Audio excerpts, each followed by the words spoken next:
What is up, everybody? It's Daiken here, back with another video for you all. And today we're going to be doing the second episode of my beginner Arknight videos that I've been doing. For y'all who don't know what I'm doing, it is a mini series that I'm doing about many things about Arknight for beginners, tutorials, stuff like that. First thing we talked about was 5 things to avoid. Today we're going to be talking about 5 beginner tips to think about and to do, to practice. And we're going to be doing multiple things like talking about good free-to-play units and how to invest in them and what units you should invest into, and of course give you guys some handy tools that could be useful, like some links and stuff like that, as well as another video explaining all the UI elements, because there is a lot thrown at you. And while the tutorials and stuff are good, some people just want a more detailed expression on how to utilize the things that the game wants you to do. So first off, we're going to be talking about, like I said, the beginner tips for today. And as always, guys, if you do like my videos, make sure you hit that sub button and of course put on the notifications so you know when the next video goes live. But without further ado, let's get started. So first thing to keep in mind, when you're inside the base, you want to make sure you have a character inside every facility that you have up. And also keep in mind that you want to set your characters based on their traits. Yes, there are traits that you have to keep in mind when you're putting units inside here. As you can see, I have Muse, if that's how you say her name.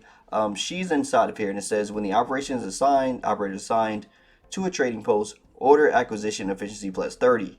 And there's certain characters that are useful, and then there's characters that are not. You can tell the characters that are useful to this by the flashing icon. You can see their icon sort of lit up, rather than the other ones being a bit dull. So the ones who are lit up are the ones that can use the actual facility for their ability. So just keep that in mind. Like I said, every single one has it. If we look over here, she has it as well. Even your top operator also have it inside of your control centers. We see Amia here is a control center one. When this operator is assigned to the control center, all trade ports order efficiently plus 7%. So just keep that in mind, that you want to put people inside of these at all times. And you want to also keep in mind that there's different traits. So whatever fits what you need, put the character in there with the best trait for that job. So next thing we're going to be talking about is recruitment. And recruitment is very good. It is a free way to you to hire new units. You basically just set a timer and you're able to recruit these units. Now, as you can see, I have them on the timer here. They're going now. I just set them about an hour ago. And the thing that you want to keep in mind is you want to put this to 9 hours. 9 hours give you the best chance of getting good units. It lowers the chances of you getting lower ranked units, so you want to do that. There also are tags, and the tags do matter. Like I said, I am going to be doing a utility guide video on handy tools to help you. So when that video comes out, I'll be explaining more about how tags can help, because there are some tags that actually increase your chances even further and sort of guarantees you to get a 5-star and I believe even a 6-star with certain tags. So just keep that in mind. So tags will matter according to what units you want and according to what type of rarities that you can get as well. So just keep that in mind when you're doing this. Just put it on 9 so you can get the best star rating as possible, the best chances of getting high star rating, and then put the tags that you think best fulfill what you're looking for at the moment. Alright, so the next theme may come as a shocker to you all that is actually even on this list, but you'll be surprised of how many people actually just skip this routine, and that's to just do your basic dailies and weeklies, or just your missions in general. There's so much good stuff here, from your pinboard missions to your dailies, your weeklies, and campaign missions that you can do. It's so many free goodies, and it's just milestones you can do. Of course, your dailies and weeklies, they're pretty much set in stone. You just do these things and you get these rewards. Your rewards you see here, and you know, there's a bunch of free stuff. You get money, you get stuff you need for recruitments, stuff you need for upgrades and stuff like that, stuff you need for, of course, headhunting and all those goodies. So just do your dailies and your missions and just keep those in the back of your mind. As far as side stuff to do, you know, you just want to slowly just, of course, do your dailies every day, and then you want to slowly just hack these out throughout the week. You know, if you got a lot of time, you could probably just push it out if you really want to. But yeah, just do them because you get a lot of good stuff when you do your missions.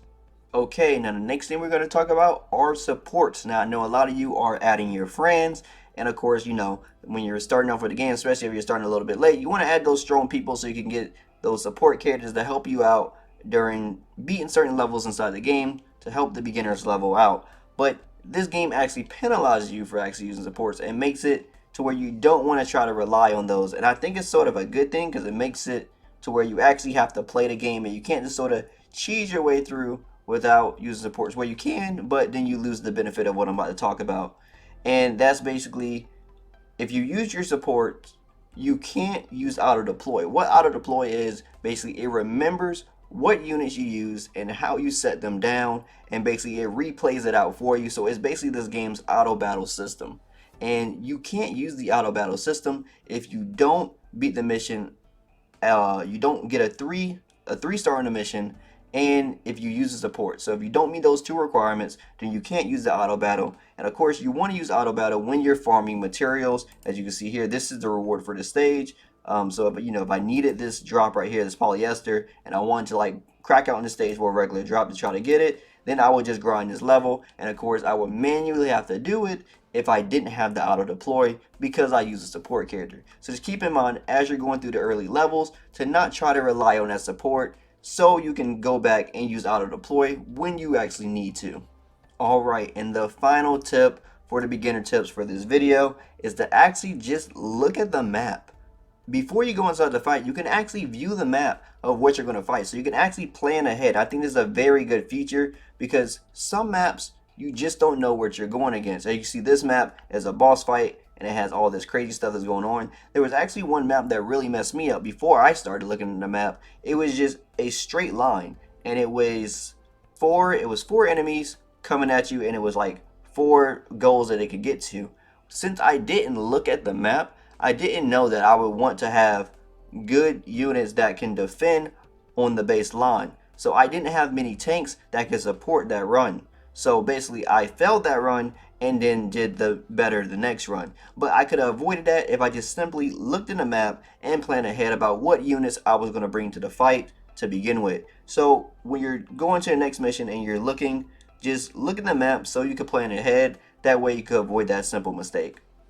Alright, so that was my 5 beginner tips for you all. I hope that was helpful. Let me know it down in the comments below. Did you learn anything, or if you found out something that you could optimize in your game plan as far as how to use things effectively. Like I said, this is the second video of about 5-part series. Next things we're going to be talking about are good units that you can use for free to play. We're going to be talking about handy tools you can use. I'll be giving you links for that and explaining overall different things within the UI so you can understand how to use everything effectively. Anyway guys, I hope y'all found this effective. As always, like I said before, if you do like my videos and my content, definitely hit that subscribe button and turn on notifications so you know the next video goes live. As always, my name is Daiken, and I'll see y'all next time. Signing out.